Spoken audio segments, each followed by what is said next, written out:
పేరు పెట్టేసి మళ్ళీ ఇంకొకటి గురువుగారు అంటే ఎలా చెప్పాలి, తాంత్రిక విద్యలను అభ్యసించే వాళ్ళు ఈ రూపంలో పూజించాలి అనేది కూడా చెప్తూ ఉన్నారు చాలా మంది. అది నిజమా గురువుగారు? అబద్ధం. ఇప్పుడు జగద్గురు అయినటువంటి ఆదిశంకరాచార్యుల వారు, భాస్కరాచార్యుల వారేమో లలితా సహస్రం రాశారు.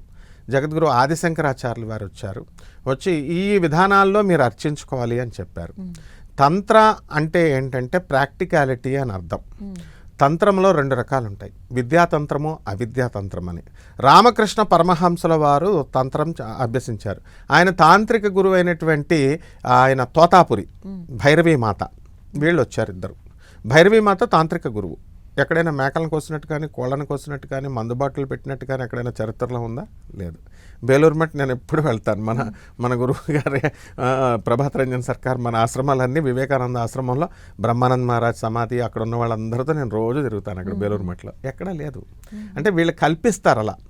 తంత్రము అని అంటే సినిమాలలో సినిమాటోగ్రఫీ కోసం కమర్షియల్ ఎలిమెంట్గా వీళ్ళు ఏం చేస్తారంటే ఒక నిమ్మకాయ, ఒక కోడిగుడ్డు, జుట్టు, ఒక చేతబడి చేసినట్టుగా ఒక బొమ్మ, మేకను కోసినట్టుగా, లేకపోతే నరబలి, కోడిబలి ఇలా ఇస్తున్నారు.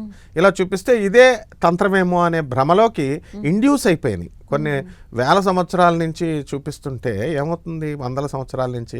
ఇప్పుడు రాముడిగా, కృష్ణుడిగా రామారావు గారు వచ్చారు. ఆయనే రాముడు కృష్ణుడు అనుకుంటున్నాం మనము. అట్లా ఆ రూపం ఎవరు చూడలేదు కాబట్టి. కానీ అట్లా ఇండ్యూస్ అంటాం మనం, దాన్నే దృశ్యము అంటాము.